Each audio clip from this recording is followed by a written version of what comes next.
കൂത്താട്ടുകുളത്ത് ഇന്ന് കണ്ടത് സിനിമയെ വെല്ലുന്ന രംഗങ്ങളാണ്.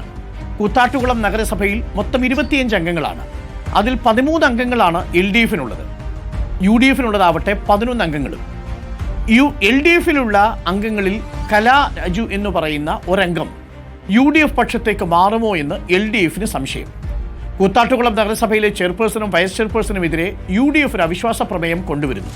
കല മാറിയാൽ എല്ലാം കൈവിട്ടു പോകുമെന്ന് LDFിന് ഉറപ്പായി. അതുകൊണ്ട് കലയെ എങ്ങനെയെങ്കിലും അവിശ്വാസ പ്രമേയം ചർച്ച ചെയ്യുന്ന സ്ഥലത്തേക്ക് എത്തിക്കാതിരിക്കാനുള്ള നീക്കം നടത്തണം. അതിനുവേണ്ടി LDF CPM ഒരു വിപ്പ് കൊടുത്തു. മുഴുവൻ അംഗങ്ങളും ഇന്ന് വിട്ടുനിൽക്കേണ്ടതുണ്ട്. അങ്ങനെ കല മാത്രം എത്തുന്നില്ല. നോക്കിയപ്പോൾ കല UDFിലെ കൗൺസിലർമാർക്കൊപ്പം കൂത്താട്ടുകുളത്തേക്ക് എത്തിച്ചേരുന്നു. തുടർന്ന് സംഘർഷമാവുന്നു. അതിനുശേഷം നടന്ന കാഴ്ചകൾ ഇങ്ങനെയാണ്. ഒരു സിനിമയെ പോലും വെല്ലുന്ന രീതിയിൽ കലയെ തട്ടിക്കൊണ്ടുപോയി എന്നാണ് പിന്നീട് ഉയർന്ന ആരോപണം. പിന്നീട് കണ്ട കാഴ്ച ഇതാണ്. കൂത്താട്ടുകുളം നഗരസഭയിൽ അവിശ്വാസ പ്രമേയം ചർച്ച ചെയ്യാനായി എത്തിയ കലയെ പിന്നീട് CPMും LDFും ചെയ്തത് എന്താണ് കണ്ടു.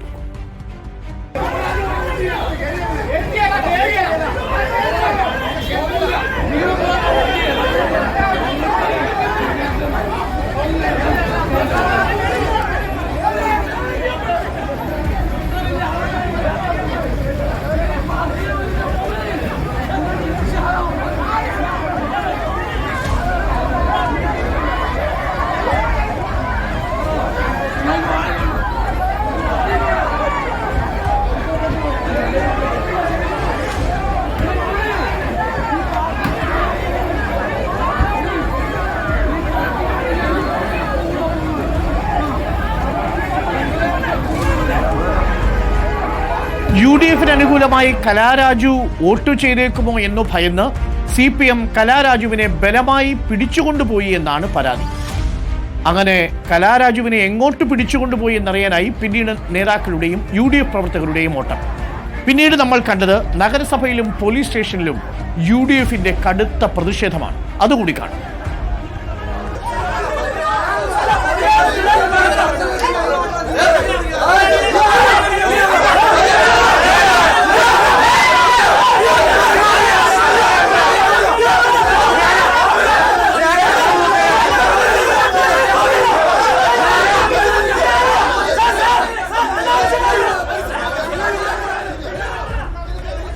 അത്യന്തം നാടകീയമായ സംഘർഷഭരിതമായ നിമിഷങ്ങൾ. ഇതിനിടയിൽ കലാരാജുവിന്റെ മക്കൾ പോലീസിനും മുഖ്യമന്ത്രിക്കും പരാതി നൽകി. അമ്മയെ കാണാനില്ല, ആരോ തട്ടിക്കൊണ്ടുപോയി. ഞങ്ങൾക്ക് രാവിലെ മുതൽ അമ്മയെ കോൺടാക്ട് ചെയ്യുന്നതാണ്. അമ്മ എവിടെയുണ്ടോയെന്ന് അറിയത്തില്ല, വിളിച്ചിട്ടൊട്ട് കിട്ടുന്നുമില്ല. മെഡിക്കലി കുറച്ച് അൺഫിറ്റാണ് ആൾ. ഞങ്ങൾക്ക് എവിടെയായാലും അമ്മയെ വിട്ട് കിട്ടണം. അമ്മ എവിടെയുണ്ടോയെന്ന് അറിയണം, കാണണം. ഞങ്ങളും വാർത്തയിലൂടെ കണ്ടത് അങ്ങനെയാണ്. ഉന്തിത്തള്ളി കുറച്ച് പേരെ മർദ്ദിച്ചു. അമ്മേനെ ഉന്തിത്തള്ളി ഒരു വൈറ്റ് ചെയർപേഴ്സൻ്റെ വാഹനത്തിലേക്ക് കയറ്റി കൊണ്ടുപോകുന്നതാണ് കണ്ടത്. അമ്മ പറഞ്ഞത്, രാവിലെയും പറഞ്ഞത് എന്തായാലും വോട്ട് ചെയ്യുക തന്നെ ചെയ്യും, അങ്ങനെ പറഞ്ഞാണ് പോയത്. പിന്നെ ഞങ്ങൾ കാണുന്നത് ന്യൂസിലൂടെയാണ് കാണുന്നത്. അമ്മയെ അപ്പോൾ തൊട്ട് ഞങ്ങൾ കോൺടാക്റ്റ് ചെയ്യുന്നതാണ്. കോൾ കണക്റ്റ് ആവുന്നില്ല, എവിടെയുണ്ടെന്ന് അറിയത്തില്ല. ഒടുവിൽ അവിശ്വാസ പ്രമേയം ചർച്ച ചെയ്ത് തീരേണ്ട സമയമായപ്പോൾ CPMന്റെ ഏരിയ കമ്മിറ്റിയിൽ നിന്ന് അതാ വരുന്നു കലാരാജുവിനെയും കൂട്ടി CPM നേതാക്കൾ. പിന്നീടാണ് നാടകത്തിന്റെ രണ്ടാം ഭാഗം. അങ്ങനെ ഒരു സംഭവത്തെ സംബന്ധിച്ച് ഞങ്ങൾക്കറിയില്ല. ഞങ്ങൾ ആരെയും തട്ടിക്കൊണ്ടും പോയിട്ടില്ല, എടുത്തുകൊണ്ടും പോയിട്ടില്ല. ഞങ്ങളുടെ 13 കൗൺസിലർമാരും വിട്ടു നിൽക്കാൻ തീരുമാനിച്ചു. അതിൻ്റെ ഭാഗമായി ആ സമയം കഴിഞ്ഞു. അവരോട് വീടുകളിൽ പൊക്കോളാൻ പറഞ്ഞു. അവരവരുടെ വീട്ടിൽ കാണുമെന്ന് ഞാൻ വിശ്വസിക്കുന്നു. അത്രേ ഉള്ളൂ. കലാരാജുവിനെ ആശുപത്രിയിൽ പ്രവേശിപ്പിച്ചു. ആശുപത്രിയിലും കണ്ടത് അത്യന്തം നാടകീയമായ രംഗങ്ങളാണ്. ആശുപത്രിയിലേക്ക് UDF പ്രവർത്തകർ ഇരച്ചു കയറി. ആശുപത്രിക്കുള്ളിലേക്ക് കയറാൻ ശ്രമിച്ച മാത്യു കോൾനാടൻ MLAയുടെ ഫോൺ പോലീസ് തട്ടിപ്പറിച്ചുവെന്ന് പരാതി. അവിടെയും നാടകീയ രംഗങ്ങൾ. നെയിം ബോർഡ് ഇല്ലാത്ത പോലീസ് ഉദ്യോഗസ്ഥർ വന്ന് FIS എടുക്കാനാണ്, അല്ലെങ്കിൽ അവരുടെ സ്റ്റേറ്റ്മെന്റ് എടുക്കാനാണെന്നുള്ള പേരിൽ അവരെ വീണ്ടും സമ്മർദ്ദത്തിലാക്കാൻ പറ്റുമോ? ഞങ്ങൾ വന്ന് കാണുമ്പോൾ ഒരു വനിതാ പ്രവർത്തക മൊബൈൽ ഉണ്ടായിരുന്ന അവരുടെ മൊബൈൽ ബലമായി സ്നാച്ച് ചെയ്യുകയും അവരെ ഭീഷണിപ്പെടുത്തുകയും ഭയപ്പെടുത്തുകയും ചെയ്യുന്ന സ്ഥിതിയാണ് ഞങ്ങൾക്ക് ഇപ്പോൾ മനസ്സിലാക്കാൻ കഴിയുന്നത്. ഈ ഹോസ്പിറ്റലിന് ചുറ്റും ആ സ്ത്രീയുടെ ജീവൻ സുരക്ഷിതമല്ല എന്ന് ഞങ്ങൾ ഭയപ്പെടുന്നു. അത് കൗൺസിലർ പറഞ്ഞുകൊണ്ടിരിക്കുമ്പോഴാണല്ലോ ഈ മൊബൈൽ തട്ടിപ്പറിക്കുന്നത്. ആ മൊബൈലിൽ പകർത്തിയാൽ അദ്ദേഹത്തിന് എന്താണ് കുഴപ്പം? ഒരു മൊബൈൽ ഒരു സ്ത്രീയുടെ കയ്യിൽ നിന്ന് മൊബൈൽ തട്ടിപ്പറിക്കാൻ ഒരു പോലീസിന് എന്ത് റൈറ്റാണ് ഉള്ളത്? It's all about police atrocities is happening. ഒടുവിൽ കലാരാജുവിൻ്റെയും പരാതി എത്തി. കലാരാജുവിൻ്റെ മക്കളുടെ പരാതിയിന്മേൽ നഗരസഭാ ചെയർപേഴ്സണെതിരെയും വൈസ് ചെയർമാനെതിരെയും CPM ഏരിയ സെക്രട്ടറിക്കെതിരെയും പോലീസ് കേസെടുത്തു. പക്ഷെ അതിലും ഗുരുതരമായിരുന്നു കലാരാജു പിന്നീട് പോലീസിനോടും മാധ്യമങ്ങളോടും പറഞ്ഞത്. തന്നെ ദേഹോപദ്രവം ഏൽപ്പിച്ചു, കാല് ഡോറിൻ്റെ ഇടയിലായപ്പോൾ ആ കാലങ്ങ് വെട്ടിക്കളയാം എന്നൊരു DYFI നേതാവ് പറഞ്ഞു. അങ്ങനെ തന്നെ ശാരീരിക ഉപദ്രവം ഏൽപ്പിച്ചതടക്കമുള്ള കാര്യങ്ങൾ എണ്ണി പറഞ്ഞു കലാരാജു.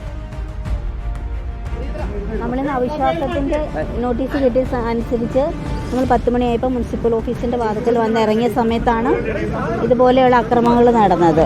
അവർ ശരിക്കും പറഞ്ഞാൽ നമ്മളെ ഇതിൽ നിന്ന് വണ്ടിയിൽ നിന്ന് പുറത്തേക്ക് ഇറങ്ങിയ അവസരത്തിൽ തന്നെ ആളുകൾ വളയുകയും ആക്രോശിച്ചുകൊണ്ട് ആൾക്കാർ വസ്ത്രം, നമ്മളൊരു വനിതയല്ലേ, ഒരു വനിതയാണ്, നമ്മുടെ വസ്ത്രം വരെ വലിച്ച് പറിച്ച് എടുത്ത് നമ്മളെ പൊതുജന മധ്യത്തിൽ അതുപോലെ ഒരു രീതിയാണ് നമ്മൾ കണ്ടത്. പിന്നെ അതുപോലെ തന്നെ നന്നായിട്ട് ഇത് കിട്ടിയിട്ടുണ്ട്.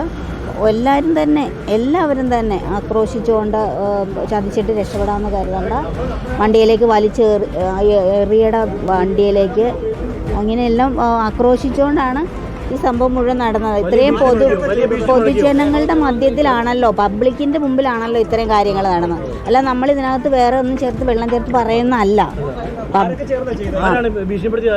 ഭീഷണിപ്പെടുത്തി പാർട്ടിയുടെ മുഴുവൻ ആളുകളും ഉണ്ടായിരുന്നല്ലോ ഇതിൻ്റെ മുമ്പിൽ മുനിസിപ്പൽ ഓഫീസ്. അതായത് നമ്മൾ ഒരിക്കലും പാർട്ടി ചതിച്ചിട്ട് മുന്നോട്ട് പോകാൻ ആയിരുന്നില്ല ശ്രമിച്ചത്. നമുക്കവിടെ അതേ ഒരു പരിരക്ഷ കിട്ടാത്തതിൻ്റെ പേരിലാണ് നമ്മൾ 4 മാസങ്ങൾക്ക് മുമ്പ് ഇവരെ അറിയിച്ചാണ് കാര്യങ്ങൾ. ഇപ്പോൾ കലാരാജു കടവന്ത്രയിലെ ഇന്ദിരാഗാന്ധി സഹകരണ ആശുപത്രിയിലാണ്. മാത്യു കുഴൽനാടൻ MLA അടക്കമുള്ള മുതിർന്ന UDF നേതാക്കളും ഇപ്പോൾ കലാരാജുവിനോടൊപ്പം ആശുപത്രിയിലുണ്ട്. നമുക്കൊപ്പം അർജുൻ മട്ടന്നൂർ ചേരുന്നുണ്ട് കൂടുതൽ വിവരങ്ങളുമായി. Arjun Mattannur, good evening Arjun Mattannur. കലാരാജുവിൻ്റെ പരാതി CPM തലവേദനയാവും. ഇനി പറയാൻ പോകുന്ന കാര്യങ്ങളും ഒരുപക്ഷെ CPM പ്രതിക്കൂട്ടിലാക്കുന്നതാവും. ഇന്നത്തെ നാടകീയമായ സംഭവം യഥാർത്ഥത്തിൽ ഇങ്ങനെയൊക്കെ വരുമെന്ന് CPM പ്രതീക്ഷിച്ചില്ലെന്ന് തോന്നുന്നു, അല്ലേ? പക്ഷേ ഗുരുതരമായ ആരോപണമാണ് കലാരാജു ഉന്നയിച്ചിരിക്കുന്നത്. DYFIക്കും ഒപ്പം CPM നേതാക്കൾക്കുമെതിരെ. ഇതെല്ലാം ഇനി പാർട്ടിക്ക് നേരിടേണ്ടി വരും. കൂടുതൽ പ്രതിരോധത്തിലാവുകയാണോ CPM കൂത്താട്ടുകുളത്ത്? Arjun Mattannur. Good evening doctor Arunkumar. സമാനതകളില്ലാത്ത നാടകീയ സംഭവങ്ങളാണ് ഒരു അവിശ്വാസ പ്രമേയ ചർച്ചയുമായി ബന്ധപ്പെട്ട ഇന്ന് കൂത്താട്ടുകുളം നഗരസഭയ്ക്ക് മുമ്പിൽ അരങ്ങേറിയത്. രാവിലെ ഈ അവിശ്വാസ പ്രമേയ ചർച്ച ചെയ്യുന്നതിന് തൊട്ട് മുൻപ് എത്തിയ കൗൺസിലർമാർ, അതിന് തൊട്ട് പിന്നാലെയാണ് ഈ കലാരാജു അങ്ങോട്ടേക്ക് എത്തുന്നത്. UDF പ്രവർത്തകർക്കൊപ്പമാണ്, UDF നേതാക്കൾക്കും കൗൺസിലർമാർക്കും ഒപ്പമാണ് കലാരാജു അവിടേക്ക് എത്തിയത്. തൊട്ട് പിന്നാലെ തന്നെ LDF പ്രവർത്തകർ, CPM പ്രവർത്തകർ ഒരു വാഹനവുമായി എത്തുന്നു. തുടർന്ന് വലിച്ചിഴച്ചുകൊണ്ട് കലാരാജുവിനെ വാഹനത്തിൽ കയറ്റുന്നു, അവിടെ നിന്ന് കൊണ്ടുപോകുന്നു. അതായത് ഭരണം നഷ്ടപ്പെടാൻ സാധ്യതയുണ്ട്, അതുകൊണ്ട് തന്നെ കൂറുമാറാൻ സാധ്യതയുള്ള സ്വന്തം കൗൺസിലറെ അതേ പാർട്ടി തന്നെ തട്ടിക്കൊണ്ടുപോകുന്നു എന്ന വിചിത്രമായൊരു സംഭവമാണെന്ന് കൂത്താട്ടുകുളം നഗരസഭയിൽ ഉണ്ടായത്. ആകെ 25 അംഗ നഗരസഭയാണ്. അവിടെ 13 പേരാണ് CPM കൗൺസിലർമാരായി ഉള്ളത്. 11 പേർ UDF കൗൺസിലർമാരാണ്. ഒരു സ്വതന്ത്രനുമുണ്ട്. ഈ 11 UDF പ്രവർത്തകരും ഒരു സ്വതന്ത്രനും അതോടൊപ്പം ഈ നേതൃത്വവുമായി ഇടഞ്ഞു നിൽക്കുന്ന ഈ കലാരാജുവും കൂടി ചേർന്നാൽ സ്വാഭാവികമായും അവിടെ ഭരണത്തെ വീഴ്ത്താൻ കഴിയും എന്നൊരു പ്രതീക്ഷ UDFിനുണ്ടായിരുന്നു. അത്തരത്തിലാണ് UDF കാര്യങ്ങൾ നീക്കിയത്. പക്ഷേ ഈ ഭരണം പോകും എന്ന് ഉറപ്പായതോടുകൂടിയാണ് CPMന് ഇത്തരമൊരു നടപടിയിലേക്ക് കടക്കേണ്ടി വന്നത്. എന്നിട്ട് ഏതാണ്ട് മണിക്കൂറുകളോളം CPM കൂത്താട്ടുകുളം ഏരിയ കമ്മിറ്റി ഓഫീസിലാണ് കലാരാജുവിനെ പാർപ്പിച്ചത്. കലാരാജു പറയുന്നുണ്ട്, ഈ ആരോഗ്യ പ്രശ്നങ്ങളുണ്ട് എന്ന് പറഞ്ഞപ്പോൾ അവർ കൂട്ടാക്കിയില്ല, ആശുപത്രിയിൽ കൊണ്ടുപോയില്ല. മാത്രവുമല്ല നെഞ്ചുവേദനയുണ്ട് എന്ന് പറഞ്ഞപ്പോൾ ഗ്യാസിൻ്റെ ഗുളിക തരുകയാണ് നേതാക്കൾ ചെയ്തത് എന്നാണ് കലാരാജുവിൻ്റെ ഗുരുതരമായ ആരോപണം. കഴിഞ്ഞ കുറേ കാലമായി ഒരു സഹകരണ ബാങ്കിലെ വായ്പയുമായി ബന്ധപ്പെട്ട നേതൃത്വത്തിന് പലതവണ പരാതി കലാരാജു നൽകിയിരുന്നു. പക്ഷേ ഒരിക്കൽ പോലും ആ പരാതി അഡ്രസ്സ് ചെയ്യാനോ അത് പരിഹരിക്കാനോ നേതൃത്വം ശ്രമിച്ചില്ല. സംസ്ഥാന സെക്രട്ടറിക്കടക്കം പരാതി നൽകി എന്നാണ് കലാരാജുവിൻ്റെ മക്കൾ പറയുന്നത്. അതിന് പിന്നാലെയാണ് UDFിൻ്റെ അവിശ്വാസ പ്രമേയത്തെ പിന്തുണക്കാൻ കലാരാജു തീരുമാനിച്ചത്. ഇതിന് പിന്നാലെയാണ് ഇത്തരത്തിൽ നാടകീയമായ സംഭവങ്ങൾ ഉണ്ടായത്. എന്തായാലും ഇന്ന് അവിശ്വാസ പ്രമേയം ചർച്ചയ്ക്കെടുക്കാൻ കഴിഞ്ഞിട്ടില്ല. ഈ അധ്യക്ഷനെതിരെയും ഉപാധ്യക്ഷനെതിരെയുമുള്ള പ്രമേയം ചർച്ചയ്ക്കെടുക്കാൻ സാധിച്ചില്ല. പക്ഷേ സ്വാഭാവികമായും ഇന്ന് നടന്ന സംഭവങ്ങളിൽ CPMന് വിശദീകരിക്കേണ്ടി വരും. മാത്രവുമല്ല വരും ദിവസങ്ങളിൽ കലാരാജുവിൽ നിന്ന് കൂടുതൽ പ്രതികരണങ്ങൾ ഉണ്ടാവും. അത് സ്വാഭാവികമായും CPMനെ പ്രതിരോധത്തിലാക്കുമെന്ന കാര്യം ഉറപ്പാണ്. അരുൺകുമാർ. Thank you Arjun Mattannur. ഒടുവിൽ നാടകാന്ത്യം, കലാരാജു ആശുപത്രിയിലും CPM പ്രതിരോധത്തിൽ.